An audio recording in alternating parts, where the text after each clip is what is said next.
જે ગૌમૂત્રને અત્યાર સુધી લોકો બિન ઉપયોગી સમજતા હતા, આજે એ જ ગૌમૂત્ર બનાસકાંઠાના પશુપાલકો માટે કમાણીનું એક નવું અને સબળ માધ્યમ બન્યું છે। બનાસકાંઠાના ભાભર તાલુકાના અબાલા ગામમાં સ્થાપિત દેશની આ સર્વપ્રથમ ગૌમૂત્ર ડેરી ગ્રામીણ અર્થતંત્રને નવી દિશા આપી રહી છે। દેવારામભાઈ પુરોહિતના નવતર સ્ટાર્ટઅપ પ્રોજેક્ટને ગુજરાત સરકારના આઈ હબ તરફથી 5 લાખનું પ્રોત્સાહન ફંડ મળ્યું છે। પશુપાલકોને આત્મનિર્ભર બનાવતો આ પ્રોજેક્ટ આજે વેસ્ટમાંથી બેસ્ટ અને પ્રાકૃતિક ખેતીનું એક જીવંત ઉદાહરણ બન્યું છે। તો ચાલો આ વિશે વિગતવાર જાણીએ। વર્ષ 2017માં રોજની માત્ર 50 લીટરની ક્ષમતાથી શરૂ થયેલો આ અનોખો પ્રોજેક્ટ આજે એક વિશાળ કમર્શિયલ પ્લાન્ટમાં ફેરવાઈ ગયો છે। વર્ષ 2024 સુધીમાં આ પ્લાન્ટની પ્રોસેસિંગ ક્ષમતા વધીને રોજના 10,000 લીટર સુધી પહોંચી ગઈ છે।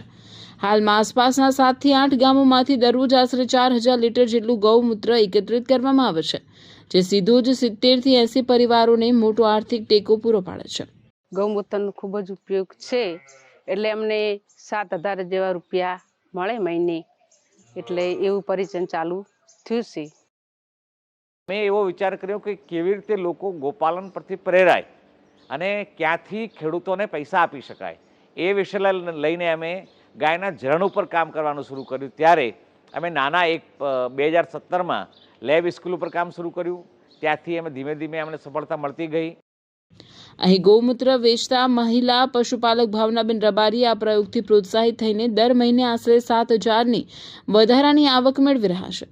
આ પ્લાન્ટમાં વૈજ્ઞાનિક પદ્ધતિથી ગૌમૂત્રને 50 થી 60 સેલ્સિયસ તાપમાને પ્રોસેસ કરીને તેમાંથી એમોનિયા, પોટાશ અને માઇક્રો ન્યુટ્રિયન્ટ્સ અલગ કરાવે છે।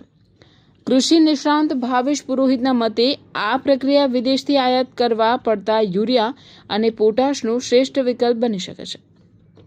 પ્રાકૃતિક ખેતી કરવામાં બહુ સારો ખર્ચો ઓછો થાય છે, ઉત્પાદન ધીમે ધીમે વધે છે અને ગૌમૂત્રનો પ્રોડક્ટનો ઉપયોગ કરો એનાથી સારું એવું બેનિફિટ રહે છે। ગૌમૂત્રમાંથી જે અમોનિયા આપણે સેપરેટ કરીએ છીએ એનાથી, અને સેકન્ડરી એનામાંથી પોટાશ અને માઇક્રોન્યુટ્રિયન્ટ બંને સેપરેટ કરી અને જે યુરિયા અને પોટાશને જે આપણે ઇમ્પોર્ટ કરીએ છીએ એની અછત પૂરી કરવામાં ગૌમૂત્ર ખૂબ ફાયદાકારક રહેશે।